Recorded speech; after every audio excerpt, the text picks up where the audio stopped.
Bonjour, chers étudiants en travail social. Je me présente, je m'appelle Laurie Vaillancourt, je suis directrice de la Maison de la famille des Basques et je vous laisse.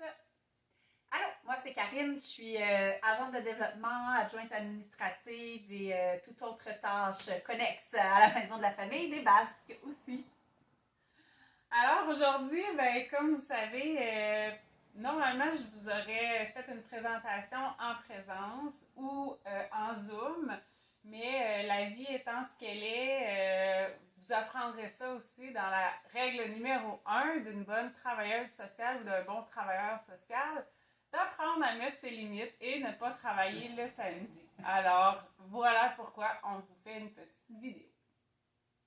Donc, la Maison de la famille des Basques est incorporée depuis 2001, ce qui va faire que cet automne, on va fêter les 20 ans de l'organisme, ce qui est vraiment super. On est basé à Trois-Pistoles. Ça fait 5 ans qu'on est dans la maison ici, qui a Pignon-sur-Rue, qu'on est propriétaire directement là, au centre de Trois-Pistoles.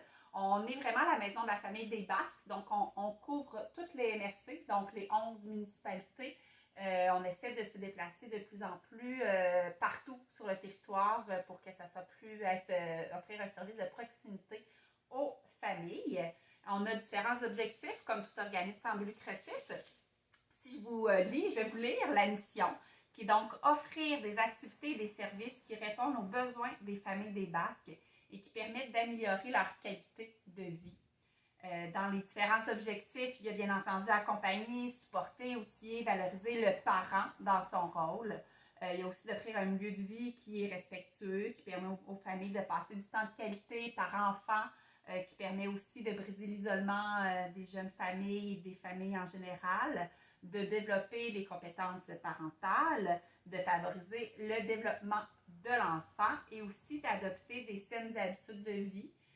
Ça fait partie des objectifs. Il y a aussi l'objectif d'être à l'écoute des besoins exprimés par les familles en adaptant nos services à la réalité. On sait que donc les familles n'ont pas tous les mêmes besoins. Donc, selon la famille, selon les besoins de la famille, on va s'adapter à eux. Puis, un autre grand objectif, c'est de défendre les intérêts des familles des Basques. Donc, d'avoir toujours en tête les différentes réalités des familles pour pouvoir défendre leurs intérêts. On est une très, très grande équipe de 5 personnes. Il y a Laurie, qui est donc la directrice générale. Il y a moi qui occupe différentes tâches un peu plus administratives, de développer des projets, qui s'occupe aussi des communications, l'infolette, les réseaux sociaux, tout ça. Ensuite de ça, il y a Josiane Frazard, qui est ici depuis 13 ans, si je ne me trompe pas. Elle est intervenante de proximité, donc vraiment avec les familles, les parents, beaucoup du support aux parents. Il y a Tamara Bernier qui est notre éducatrice un peu plus avec les enfants, c'est elle qui fait la halte garderie, qui a aussi préparé des trousses de l'éveil aux mathématiques cette année. Et on a aussi Frédéric Monplaisir qui est notre papa qui fait de l'intervention pour les pères, donc pour offrir un lien directement aux pères qui ont besoin de se confier, puis leur offrir entre autres aussi le coffre à outils dédié aux pères de la grossesse à 2 ans, qui appelle tous les nouveaux papas là, pour vraiment leur offrir un service, puis faire part que la maison de la famille, c'est pas juste pour les mères, c'est aussi pour les pères, c'est pour tous les parents. Voilà, je vais repasser un petit peu la balle à Laurie. Juste pour finir, au niveau des employés, c'est sûr que comme on est une petite équipe, ça c'est la réalité du communautaire, mais on a aussi des gens qui sont là, qui viennent nous aider, là, soit des spécialistes qu'on embauche contractuels qui viennent faire des ateliers de soir, de fin de semaine. On a des filles aussi qui font de la halte garderie du vendredi soir qui n'est pas dans notre équipe. Et l'été, on est ouvert pour le camp de jour pendant 10 semaines où c'est une autre équipe d'animation, là, plus des étudiantes ou des finissantes qui viennent donner un coup de pouce là-dessus. Fait que finalement, on est quand même plus que 5, mais dans le quotidien, on est plus restreint comme ça. Fait que moi, je voulais vous parler aussi du financement. Dans le fond, les organismes communautaires familles, on est financés en grande partie par le ministère de la Famille. Cette année, on a reçu un beau rehaussement là, du financement à notre mission parce que Dans les dernières années, là, on était à comme 62 000 par année pour opérer un organisme communautaire. Fait que vous comprendrez que c'est à peu près un salaire, puis ça se termine là. Fait qu'on fonctionne beaucoup avec des appels à projets, des projets particuliers là, où on a du financement d'un peu partout. Là, avec le rehaussement, on est rendu à 130 000 à la mission, ce qui nous aide vraiment beaucoup à consolider les postes puis à avoir une stabilité. Mais ça reste que les appels à projets vont faire partie de notre réalité encore pendant plusieurs années. On vise un 200 000 à la mission un jour, mais qui sait, peut-être qu'on l'aura dans le futur rapproché, on va l'espérer.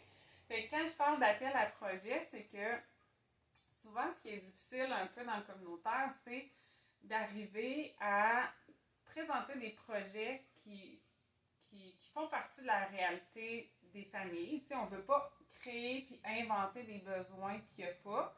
Mais des fois, on n'a comme pas le choix de faire des petits tours de passe-passe pour avoir du financement. Fait que, par exemple, cette année, on a 2 projets appel à projet qui était de développer des trousses d'éveil aux mathématiques.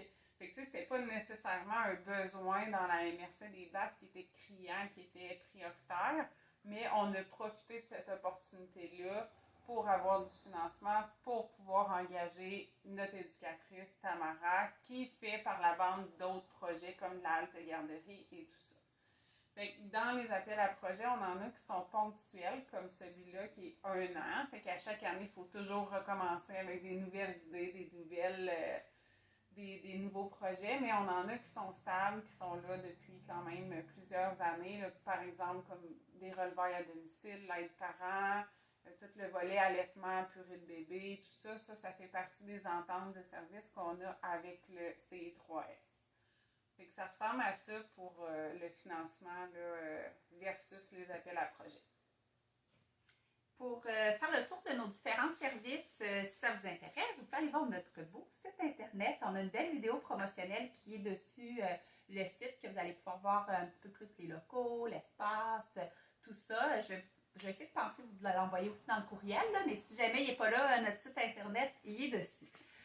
Ensuite de ça, maintenant 2 fois par année, on fait une belle programmation ici, le familier, qui a toutes nos activités, qui a tous nos services aussi qui sont inscrits dedans. On essaie d'avoir vraiment des activités pour tous les âges. Fait qu'on offre des activités pour les parents, on offre des activités pour les parents bébés, on offre des activités comme exemple les touches à tout, qui est un atelier de bricolage pour les enfants de 2-5 ans. On essaie aussi d'offrir des activités pour les enfants d'âge scolaire.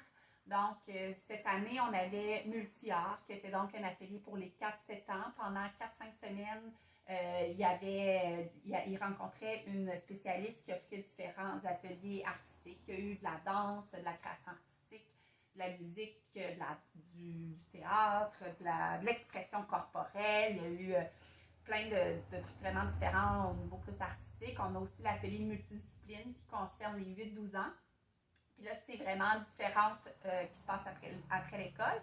Et il y a différentes disciplines, encore là, offertes par un spécialiste. Il y a eu de la photo, de la crème glacée. Il y a eu aussi du chant. Il y a eu, qu'est-ce qu'on a eu d'autre? On a eu un atelier de speed stack avec un magicien. On a eu de la magie. Ouais, on a aussi de la poterie. Fait que, on essaie vraiment d'aller avec différents besoins, différentes choses pour ouvrir les horizons des enfants.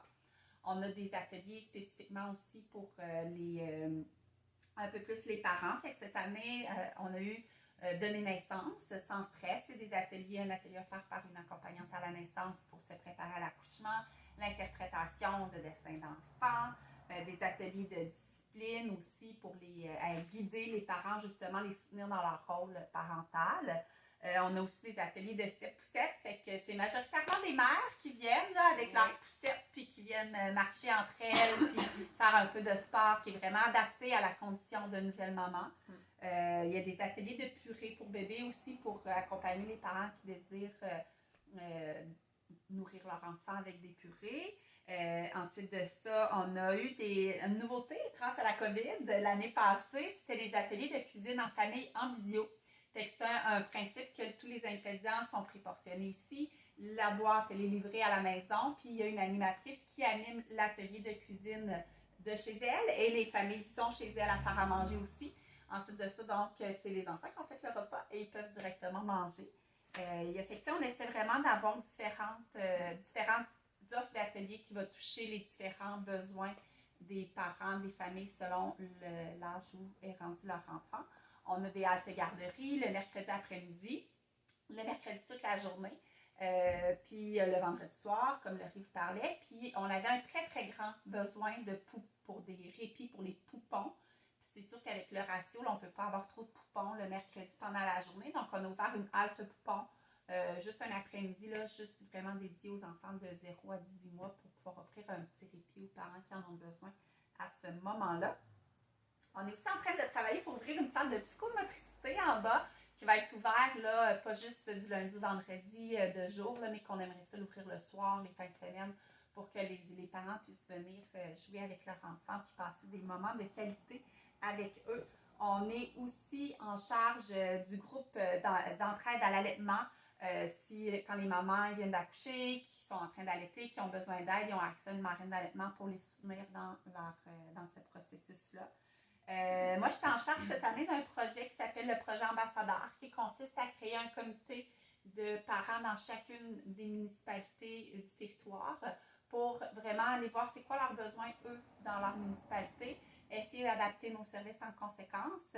Dans mon mandat, il y avait d'organiser une activité par village. Avec la COVID, cette activité-là a pris le bord, mais elle est reportée à l'automne pour pouvoir vraiment offrir une activité dans les villages des gens, chacun chez eux, pour que ça soit plus accessible. C'est aussi nous qui est en charge des relevailles, donc de l'aide parent, qui est beaucoup offert en fait à n'importe quelle famille qui en ressent le besoin, qui a un enfant entre 0 et 5 ans. Donc, que ça soit l'arrivée d'un nouveau bébé pour aider les parents à s'adapter à leur rôle, mais aussi aider physiquement et psychologiquement la mère qui se remet d'une grossesse et d'un accouchement. On essaie d'organiser justement des semaines de relâche, là, des services de garde pendant la semaine de relâche, le camp de jour qui est du 21 juin au 16 août, qui est pour les enfants de 2 à 6 ans, et les 2 dernières semaines d'août, qui est pour les enfants d'âge scolaire de 5 à 10 ans.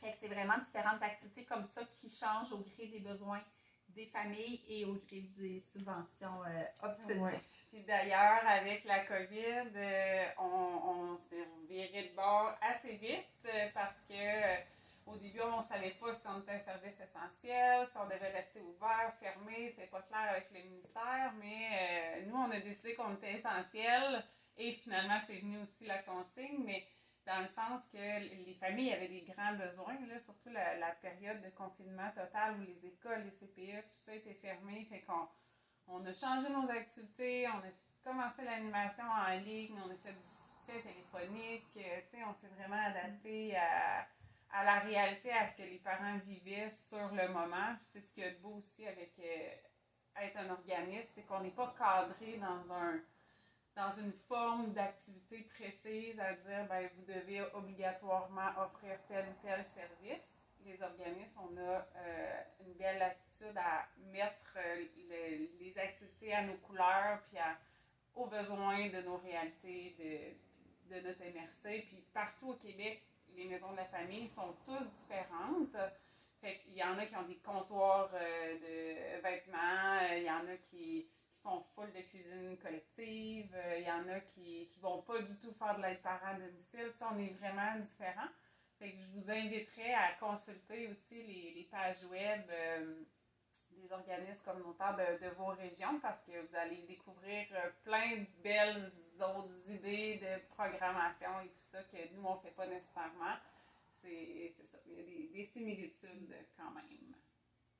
Fait que moi, je vais continuer avec un peu plus l'approche dans le communautaire. C'est sûr que nous, notre grand souhait, c'est de pouvoir travailler toujours en complémentarité de services avec le CIS, dans le but de ne pas dédoubler, mais de travailler quand même ensemble parce que, veut pas, on est dans un petit milieu, fait qu'on travaille avec les mêmes familles, mais dans une approche différente. Dans le réseau, dans le CLSC, tout ça, c'est plus de l'approche souvent qui va être individuelle sur des besoins précis avec les familles qui ont une problématique précise. avec laquelle ils vont travailler. Mais nous, dans notre approche, c'est un peu plus général ou de groupe. On fait aussi de l'individuel. Mais par exemple, si on va dans l'approche individuelle, ben là, c'est plus quand on fait de l'aide parent ou des cuisines. Ben ça d'ailleurs, les cuisines, on peut en parler. Tu sais, avant, on faisait des cuisines de groupe avec nos familles dites plus vulnérables. Mais avec là, bon, là, les histoires de COVID, de mélanger de la bouffe puis de se repartager ça fonctionnait pas. Fait que notre intervenante de proximité est allée directement chez les familles faire de la cuisine en individuel. Puis ça a tellement apporté une plus-value au service parce que la famille pouvait se confier, pouvait aller plus loin aussi dans ses besoins parce que des fois, ça peut être gênant en groupe de dire hey, ben moi, j'ai jamais fait ça, je sais pas, une béchamel, je sais pas comment faire, puis là, c'est pas trop expliqué. Ben, tandis qu'en individuel, c'est plus facile d'exprimer un peu ses besoins puis de développer des compétences qui vont être vraiment reliées aux besoins du parent. Fait que ça, l'approche individuelle est vraiment intéressante pour ça, mais on fait attention de ne pas dédoubler ce que le C3S fait. Dans le sens qu'on ne commencera pas à faire de l'intervention sociale avec un plan d'action sur une période de longue durée. Par contre, c'est sûr qu'on en fait beaucoup de l'intervention individuelle parce que, par exemple, si on va à domicile pour de l'aide parent, puis que, je sais pas, la maman vient d'accoucher, là je parle de maman parce que souvent l'aide parent, encore une fois, c'est les mamans qui bénéficient du service, puis qui sont dans une phase de dépression postpartum ou quelque chose comme ça, c'est sûr qu'elle va se confier à l'intervenante qui va à domicile tout en faisant une batch de sauce à spag ou plier du linge ou peu importe, ils sont quand même amenés à se confier. Fait que oui, il y a de l'intervention, mais l'idée derrière tout ça aussi, c'est d'être capable de référer si jamais ça sort de notre champ de compétences, de dire oh ok, là, il y a plus qu'une simple fatigue ou tu sais, il y a vraiment plus de problématiques, il y a de l'anxiété, il y a d'autres choses. Fait que la maman a besoin d'outils ou de suivi plus serré. Ben là, on va continuer de faire de l'aide parent, mais on va référer au service plus psychosocial du CIS. Même chose pour le CIS. Quand ils voient leur famille, ben, ils essaient de nous les référer aussi pour venir faire des activités de groupe et tout ça. Fait que l'approche de proximité 1-1, notre champ d'intervention s'arrête pas mal là. D'être, oui, en écoute et tout ça, mais quand on rentre trop dans l'intervention, on switch. Pour ce qui est du groupe, ben là, ça c'est vraiment la force qu'on a dans le communautaire, c'est que tout ce qui est l'approche de groupe, là on parle de groupe d'entraide, de soutien. Souvent, c'est les parents entre eux qui vont s'outiller, qui vont finir par se donner des trucs et tout ça, qui fait que l'intervenante, oui, est là pour en donner puis pour animer un groupe, mais souvent le prétexte c'est de on va faire un bricolage par enfant, fait que là on peut avoir un groupe de je sais pas moi, 7 parents avec comme 10 enfants parce qu'il y en a qui viennent avec 2 enfants, ben souvent c'est les parents entre eux quand ils vont échanger. Le prétexte est là de bricolage, mais on entend tellement plus que ça autour de la table. De, hey, là, j'ai pas dormi hier, puis là, mon bébé se lève la nuit, puis je sais plus quoi faire. Ben, là, il y a un autre parent qui va arriver qui va dire ah, ben moi, j'ai essayé tel truc, ça a fonctionné. Fait que ça, c'est la beauté de la chose pour l'intervention de groupe, c'est que ça repose pas juste sur les épaules de l'éducatrice qui le fait, mais c'est comme une responsabilité partagée un peu, là, où chaque parent peut donner son point de vue et tout ça dans l'intervention. Donc, on a parlé de l'approche de proximité. On est dans une approche qui est beaucoup informelle aussi, ce qui est plus facile pour la référence. T'sais, on n'a pas de liste d'attente ici. On a un parent qui se pointe comme ça un vendredi matin. Ben, on va l'accueillir puis on va répondre à son besoin où il est dans son besoin. T'sais.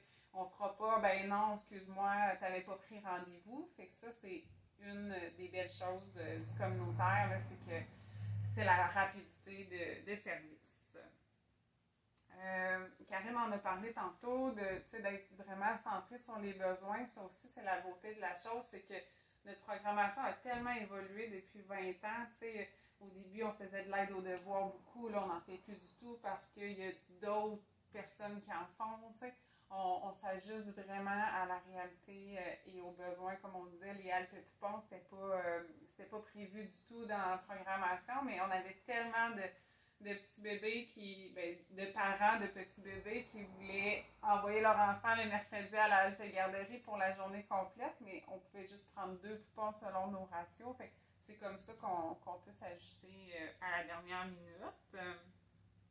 On parle beaucoup de flexibilité, de souplesse parce que c'est sûr que dans notre milieu, ça arrive là, des fois que des parents, disons, peuvent pas payer leur halte garderie parce qu'ils n'ont pas d'argent cette semaine, ça va aller quand les allocations vont rentrer à la fin du mois, des choses comme ça. Jamais qu'on va dire ah ben là je peux pas prendre ton enfant aujourd'hui parce que t'as pas payé. Non, c'est correct, on paye la prochaine fois ou on va faire des ententes avec le parent. Fait que ça, c'est une belle chose aussi, là, la flexibilité qui permet d'être un peu aussi moins menaçant puis moins cadré dans des critères et tout ça. On agit beaucoup en prévention parce que, comme je dis, on ne veut pas dédoubler ce qui se fait déjà en intervention directe. Fait qu'on considère qu'on est plus là comme un filet de sécurité aussi pour les familles. Tu sais, avant qu'ils se rendent à un stade trop avancé de dépression et tout ça, c'est sûr qu'il y a des choses qu'on peut faire si c'est une question de parent qui est isolé, qui a besoin de voir des gens, on agit vraiment comme un filet de sécurité, puis de dire oh, tu sais, me semble ton enfant, disons, as-tu déjà consulté en orthophonie, tu sais, son langage, tu sais, il y a peut-être des petites lacunes là. On peut pas poser de diagnostic, évidemment, mais on peut quand même dénoter des situations qui nous semblent plus problématiques où là, on peut référer plus rapidement aux bonnes personnes.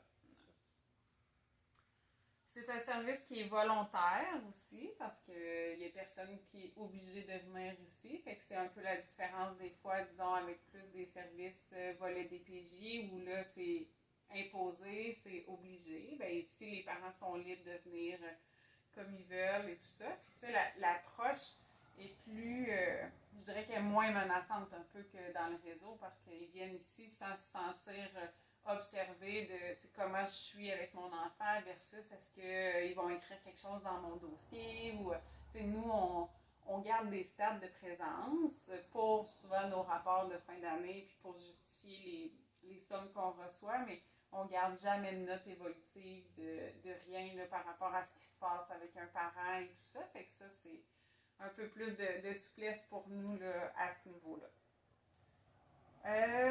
J'irais avec les qualités requises pour travailler dans le milieu communautaire. Il y aurait une très très très longue liste, mais je vais me limiter à dire que je dirais que la qualité numéro 1, c'est la polyvalence.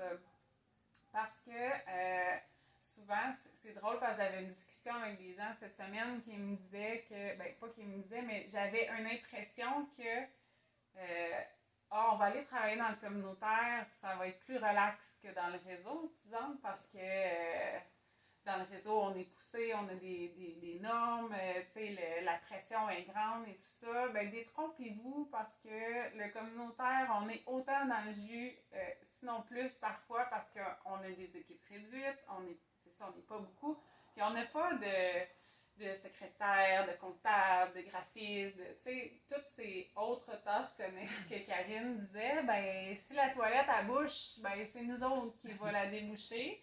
Puis on fait un peu de tout. Fait que la polyvalence, c'est sûr que d'être autonome dans ses façons, ses outils de travail, de faire des lettres, de faire des rapports, de faire du graphisme pour mettre des belles affiches sur Facebook, même une intervenante ou l'adjointe, la directrice, tout le monde, on touche à ça. Fait que c'est sûr que c'est un des critères importants. Je vous dirais que la passion aussi de ce qu'on fait puis pour la cause pour laquelle on travaille, parce qu'on ne se cachera pas que les salaires et les conditions de travail ne sont pas les mêmes dans le communautaire et dans le réseau. C'est plus à la baisse, évidemment, dû aux sommes qu'on reçoit peu. Mais on gagne en d'autres choses, on gagne en souplesse puis en flexibilité d'horaire, on gagne sur d'autres aspects de la valorisation de travailler dans le communautaire aussi. Mais c'est ça, il faut être vraiment passionné dans son travail. Autonome aussi et responsable, débrouillard et tout ça, parce que encore là, on est souvent laissé à soi-même pour mener de A à Z d'un projet, parce que encore là, on est peu. Donc, c'est sûr que ça prend des gens qui prennent de l'initiative, qui ont une autonomie aussi assez développée. Fait que ça ressemble pas mal à ça. Il y a juste le modeling que j'ai pas parlé. Je vais faire ça vite, puis je te laisse dans l'autre partie. Fait que le modeling, ça aussi, j'aurais dû en parler plus dans l'intervention de groupe. C'est un peu de regarder des comportements des autres familles pour se mettre en action aussi. Mais pas juste entre familles, parce qu'entre intervenants aussi. Fait que l'idée, c'est vraiment de montrer des bonnes pratiques. Puis pour les parents qui viennent, qui font comme ah, moi, il me semble que j'ai de la misère avec la constance, avec mes règles, avec mon enfant, tu sais, il m'écoute pas, puis j'ai beau répéter, puis ça marche pas. Puis là, arrive que dans le même groupe, il y a un autre parent qui, lui, a comme une discipline de vie un peu plus établie. Fait que de voir ce parent-là interagir avec son enfant pendant plusieurs semaines, ben, c'est sûr que ça donne des fois le goût de faire ah, mais moi aussi, je peux y arriver de faire ça, puis moi aussi, j'ai ces compétences-là en moi. Il s'agit juste de les développer puis de le voir chez les autres. Ben, c'est ce qu'on appelle un peu le modeling dans l'intervention. Donc, dans les différents défis aussi, en tant qu'organisme, il y a d'aller au rythme des familles. Il n'y a pas de famille qui va évoluer au même rythme. Il n'y a pas de famille qui va avoir le goût aussi d'évoluer au même rythme. Fait que c'est vraiment de s'adapter à chacune des familles pour vraiment l'accompagner le mieux possible. Il y a vraiment aussi le non-jugement. C'est pas parce qu'un parent, une famille fait quelque chose complètement différent de ce que nous on ferait que c'est nécessairement mauvais. Donc, d'accepter le parent, la famille comme elle est, ça fait vraiment partie des belles valeurs, mais ça fait aussi partie de défis parce que c'est important. Puis c'est toujours plus facile à dire qu'à faire, ça. De mettre une limite en tant qu'intervenant, donc en se disant, ben samedi matin, on ne fera pas de présentation live, on va le faire le vendredi pour pouvoir nous, en tant qu'individu, mettre nos limites. C'est quelque chose d'important aussi parce que justement, comme Laurie disait, il y a beaucoup de tâches, il y a beaucoup de demandes, donc tu sais, d'être capable d'abord prendre soin de nous en mettant nos limites, c'est important. Puis aussi, tracer une ligne avec les familles, tu sais, on est vraiment dans un tout petit milieu, hein? Donc, de tracer une ligne entre les familles, entre l'amitié et le travail, ça fait partie des défis parce que les familles qui se présentent ici, c'est des familles qu'on croise à l'épicerie, qu'on croise au parc, qu'on croise partout. Ça amène du beau parce que des fois, on croise une famille à l'épicerie qui nous fait part d'une difficulté, puis quand on a tel service à la maison de la famille, viens nous voir. Ça amène du beau, mais ça amène aussi une limite qu'on doit tracer comme il faut pour justement nos propres limites à nous. Oui, puis c'est que souvent, on a nous aussi des enfants, nous aussi une famille. Fait que c'est des parents qu'on va croiser dans d'autres implications. Tu sais, disons qu'on est sur le CA du CPE ensemble, mais là, on se croise dans un autre cadre, dans une autre fonction. Fait que là, tu sais, c'est de changer notre rôle de OK, là, je suis comme l'intervenante à la maison de la famille, mais en même temps, où mon enfant joue au soccer avec l'enfant, tu sais, d'une autre famille qui vient ici pour des services puis des besoins. Fait que la ligne est difficile des fois à pas franchir. Puis après ça, dans les défis, ben, il y a justement d'accepter le choix des parents en mettant ses valeurs de côté, parfois oui, parfois non, ça dépend vraiment, puis s'ajuster constamment aux besoins des familles. Les besoins des familles évoluent socialement, mais le besoin de chaque famille aussi évolue. Fait que c'est vraiment de s'adapter à chaque famille différente, à chaque situation aussi différente. Il y a différentes facettes de vulnérabilité. Il est très dur à dire, ce mot-là. Surtout un vendredi. Surtout un vendredi, oui. Souvent, la vulnérabilité, on va penser que c'est surtout financière, mais c'est beaucoup plus vaste que ça, la vulnérabilité. Il y a de la vulnérabilité financière, oui. Il y a de la vulnérabilité sociale qui est parfois un petit peu plus dure à cerner. Ça peut être de l'isolement, ça peut être pas beaucoup de réseau, ça peut être quand on vient pour les nouvelles mamans, ben, tu sais, il y a de la vulnérabilité qui embarque aussi parce que les hormones qui font ça, il y a des drops d'hormones, on devient hyper vulnérable. dans un moment de notre vie qu'on voudrait tout donner à notre enfant. Fait que ça fait partie d'une sorte de vulnérabilité. Il y a aussi de la vulnérabilité psychologique, de l'épuisement, une charge mentale qui est plus grande, qui n'est pas toujours nécessairement partagée de façon équitable dans le couple, une charge mentale qui est plus grande pour les familles monoparentales. Tout ça. Ensuite de ça, il y a la vulnérabilité géographique. Donc, si tu habites en plein cœur de Trois-Pistoles versus dans le fin fond d'un rang dans une municipalité, ben c'est pas tout à fait le même genre de vulnérabilité.